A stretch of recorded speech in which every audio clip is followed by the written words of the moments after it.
Assalamualaikum warahmatullahi wabarakatuh. Waalaikumsalam warahmatullahi wabarakatuh. Saya Sanisa Nugra, perwakilan dari kelompok 3 sebagai moderator. Kami akan memaparkan materi yang berjudul hipertensi pada lansia. Juga nama-nama kelompok saya. Yang pertama itu ada Wina Dwi Putri, Carla Rizky Adila, Rizka Hadriani, saya sendiri Sanisa Nugra, dan Seri Melinda. Pada pemaparan materi pertama itu ada Alwina. Saya persilakan untuk Alwina untuk memaparkan materi tentang hipertensi pada lansia.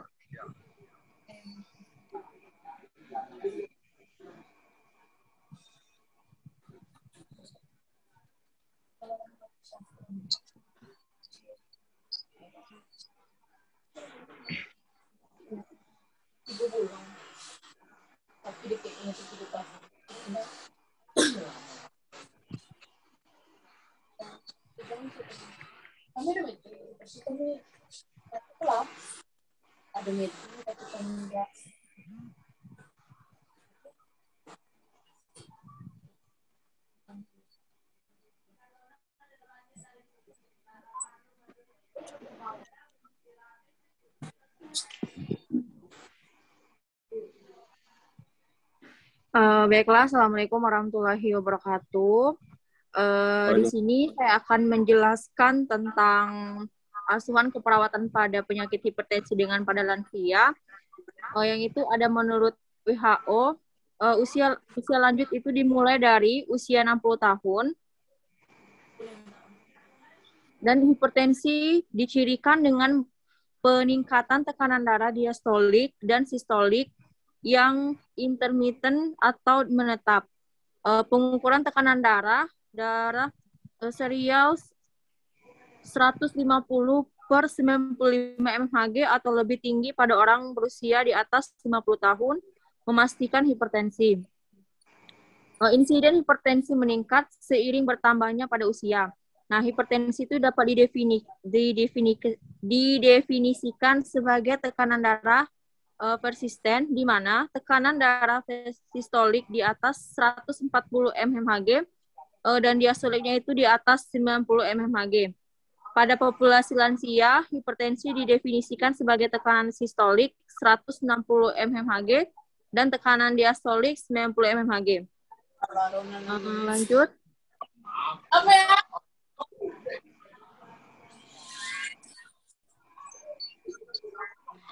Ini ada hipertensi pada usia lanjut dibedakan atas. Yang pertama itu ada hipertensi di mana tekanan sistolik sama atau lebih besar dari 140 mmHg dan tekanan diastolik sama atau lebih besar dari 90 mmHg. Yang kedua itu ada hipertensi sistolik terisolasi di mana tekanan sistolik lebih besar dari 160 mmHg dan tekanan diastolik lebih rendah dari 90 mmHg.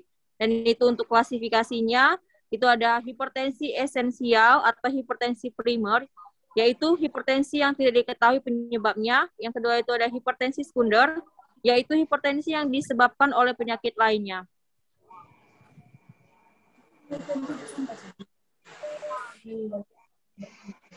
Ini ada penyebab hipertensi pada dengan lanjut usia. Menurut Triyanto, tahun 2014 adalah terjadinya perubahan-perubahan.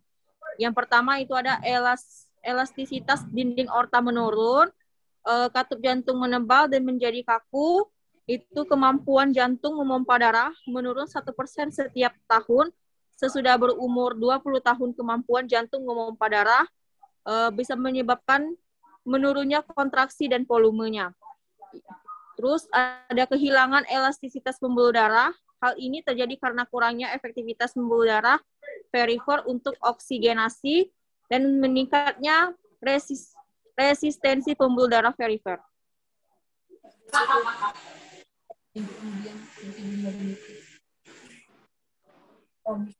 Lanjut.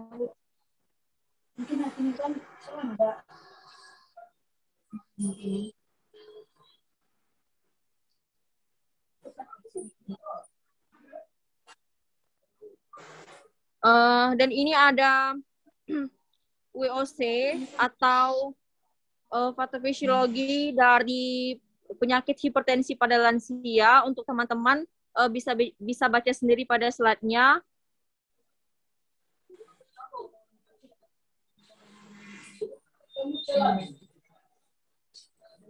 Ini ada tanda dan gejalanya. Yang pertama itu tidak ada gejala. Tidak ada gejala yang spesifik yang dapat dihubungkan dengan peningkatan tekanan darah selain penentu tekanan arteri oleh dokter yang memeriksa. Hal ini berarti hipertensi arterial tidak akan pernah terdiagnosa jika tekanan arteri tidak terukur. Untuk gejala yang lazim itu sering dikatakan bahwa gejala terlazim yang menyertai hipertensi meliputi nyeri kepala dan kelelahan. Dalam kenyataan ini merupakan gejala terlazim yang mengenai kebanyakan pasien yang mencari pertolongan medis. Next, selanjutnya.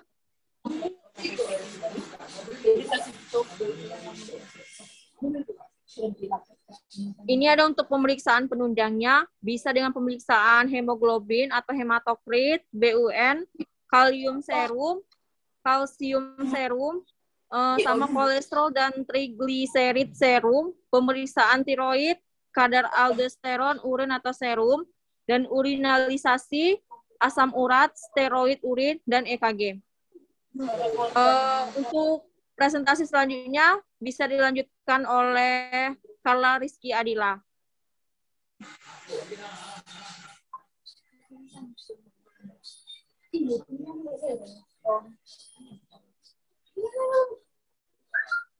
Carla bisa untuk lanjutkan presentasinya. Baik, saya akan lanjutkan presentasi dari Elwina.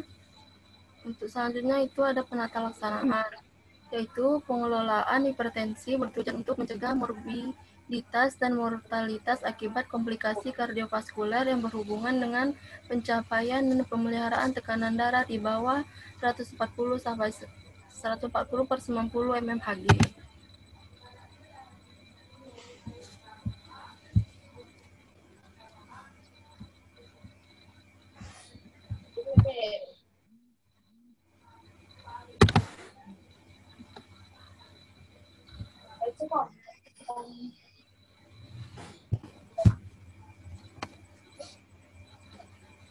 Selanjutnya, untuk terapi tanpa obat.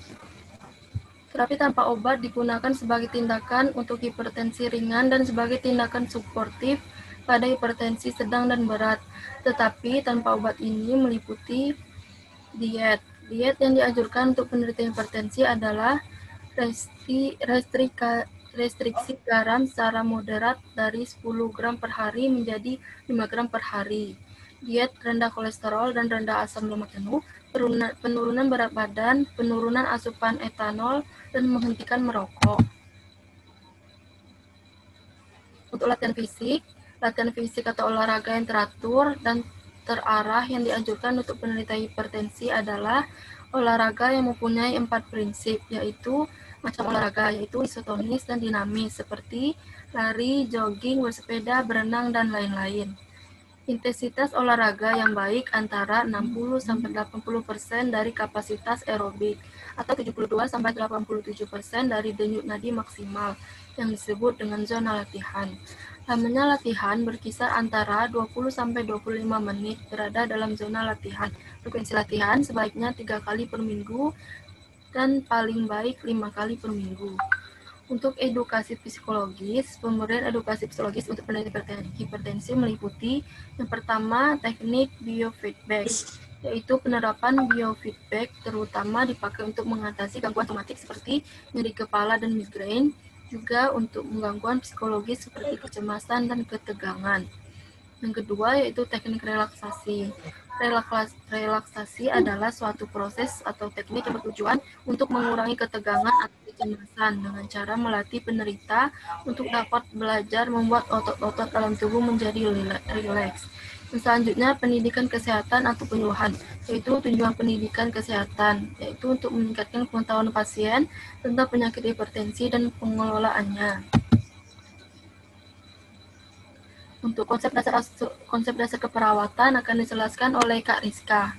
Kepada Kak Rizka, saya persilahkan.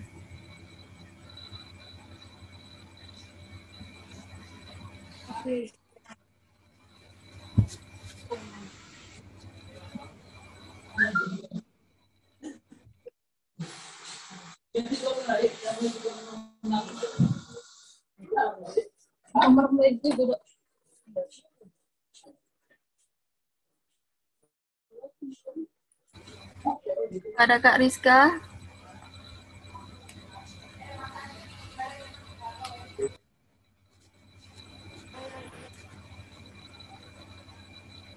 Baik, kepada Sherly Melinda.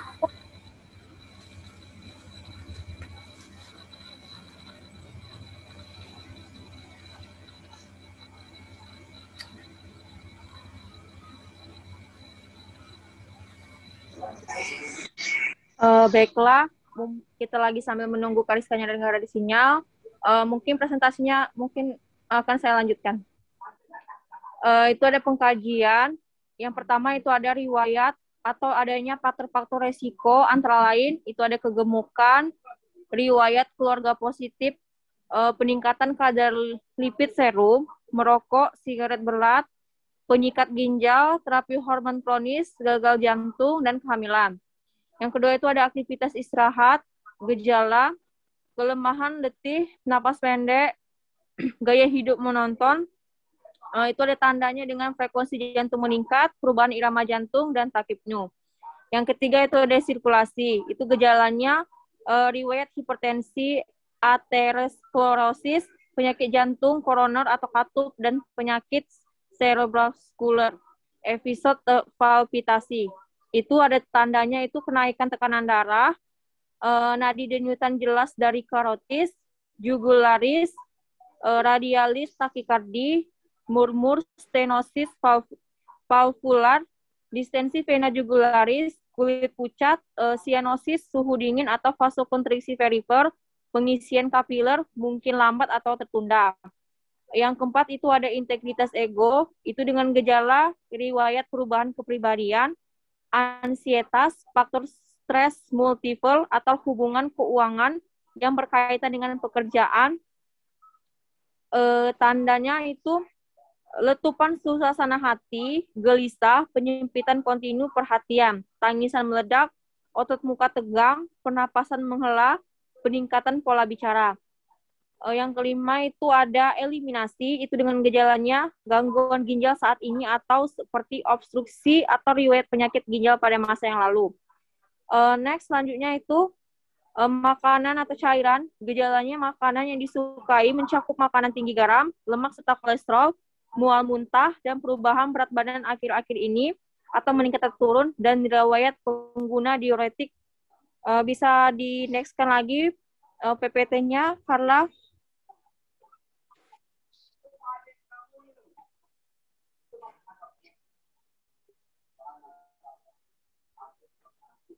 Ini ada neurosensori, itu dengan gejala keluhan pening atau pusing, berdenyut sakit kepala, suboksivital atau terjadi saatnya bangun dan menghilangkan secara spontan setelah beberapa jam.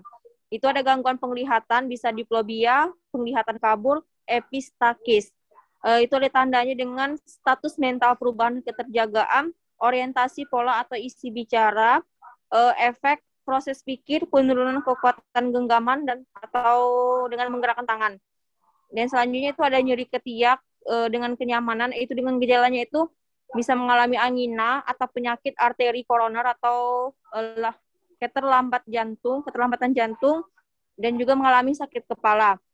Dan ini ada pernapasan, itu dengan gejala bisa terjadinya dyspnea yang berkaitan dari aktivitas kerja atau takipnu, ortopnu, dyspnea, batuk dengan tanpa pembentukan sekutum, bisa juga dengan riwayat merokok, itu dengan tandanya dengan biasanya stres.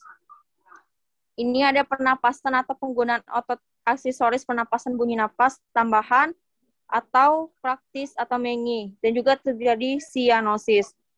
Yang terakhir itu ada keamanan, itu dengan gejala gangguan koordinasi atau cara berjalan, juga mengalami hipotensi postural.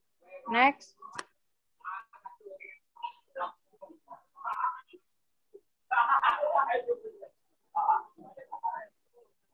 Ini ada diagnosanya. Dengan diagnosa yang pertama itu ada risiko tinggi terhadap penurunan curah jantung berhubungan dengan peningkatan afterload, vasokonstriksi, hipertrofi atau ringiditas ventricle, iskemia miokard. Yang kedua itu ada intoleransi aktivitas dengan berhubungan dengan ketidakseimbangan suplai dan kebutuhan oksigen.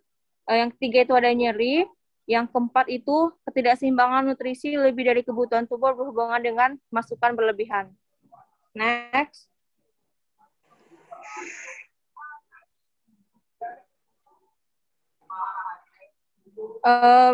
Untuk menjelaskan intervensi pada diagnosanya itu bisa dijelaskan kepada Kariska. Dipersilakan Kak untuk mempresentasikan hasil diagnosa dari asuhan keperawatan yang kita buat.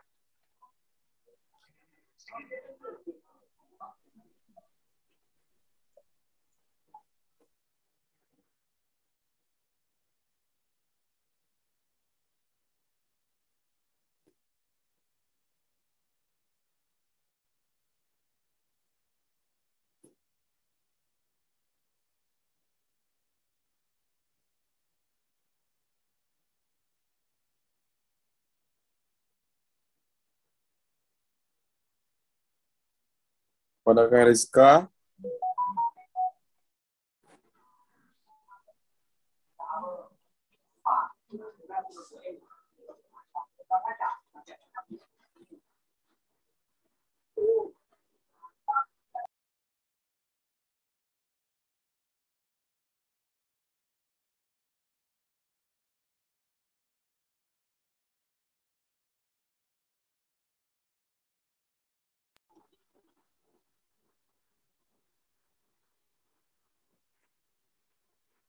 Baiklah, akan saya lanjutkan kembali. Yang pertama itu ada risiko tinggi terhadap penurunan curah jantung berhubungan dengan peningkatan afterload, vasokonstriksi. Itu dengan tujuan dan kriteria hasilnya dengan NOC-nya itu cardiac output, refreshness, dengan sirkulasi status, vital status. Dengan kriteria hasil itu tanda vital dalam rentang normal atau tekanan darah nadi, respirasi, itu dapat mentoleransi aktivitas, tidak ada kelelahan, tidak ada edema paru, perifer, dan tidak ada ansietas. Baiklah, untuk Kariska bisa dilanjutkan, Kak.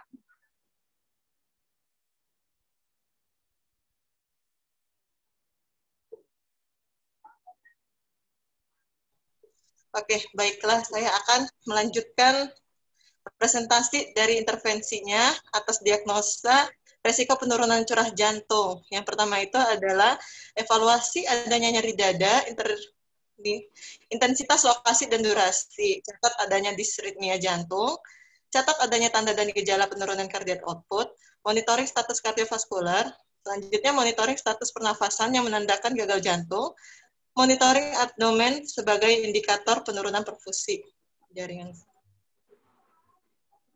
Lanjut.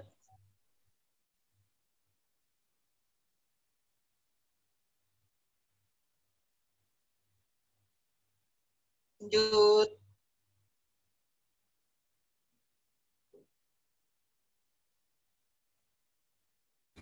Sebentar Kak, lagi macet.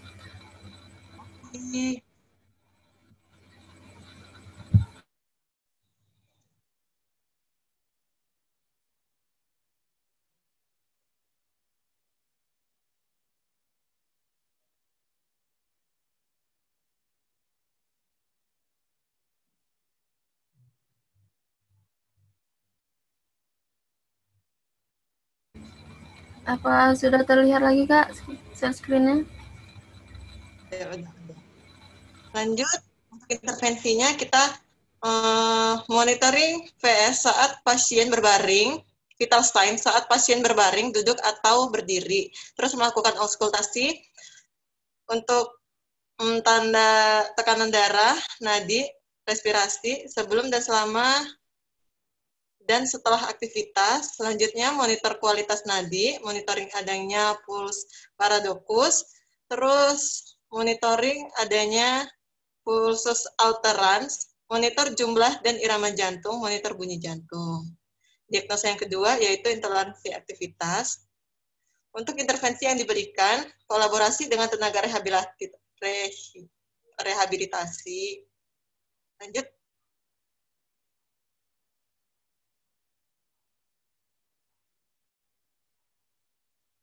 Rehabilitasi medik dan merencanakan program terapi yang tepat, bantu klien untuk mengidentifikasi aktivitas yang mampu dilakukan, bantu untuk memilih aktivitas konsisten yang sesuai dengan kemampuan fisik, psikologi, dan sosial, bantu untuk mengidentifikasi aktivitas yang disukai, bantu klien untuk membuat jadwal latihan waktu luang, selanjutnya bantu pasien dan keluarga untuk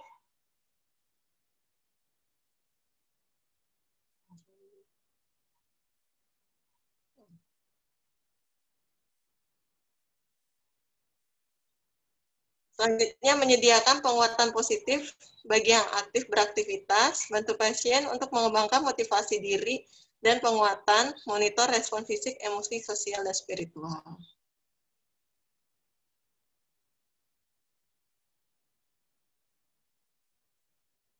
Untuk diagnosa yang ketiga yaitu nyeri. Nyeri dengan intervensi yang dilakukan yaitu yang pertama, melakukan pengkajian nyeri secara komprehensif, termasuk lokasi, karakteristik, durasi, frekuensi, kualitas, dan faktor presipitasi timbulnya nyeri.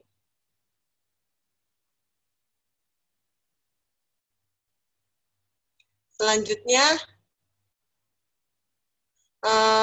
mengobservasi reaksi non-verbal dari ketidaknyamanan klien. Selanjutnya menggunakan teknik komunikasi terapeutik untuk mengetahui pengalaman nyeri pasien, lalu mengkaji faktor yang mempengaruhi respon nyeri, selanjutnya mengevaluasi pengalaman nyeri yang di masa lampau, mengajarkan pasien tentang teknik non-farmakologi, lalu mengevaluasi keefektifan kontrol nyeri, tingkatkan istirahat pasien, selanjutnya monitoring penerima pasien.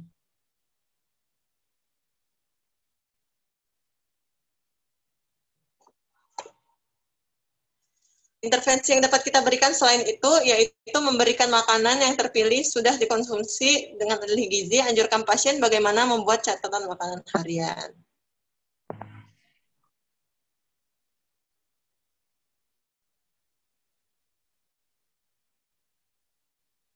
Oke, cukup sekian mengenai presentasi kita tentang hipertensi.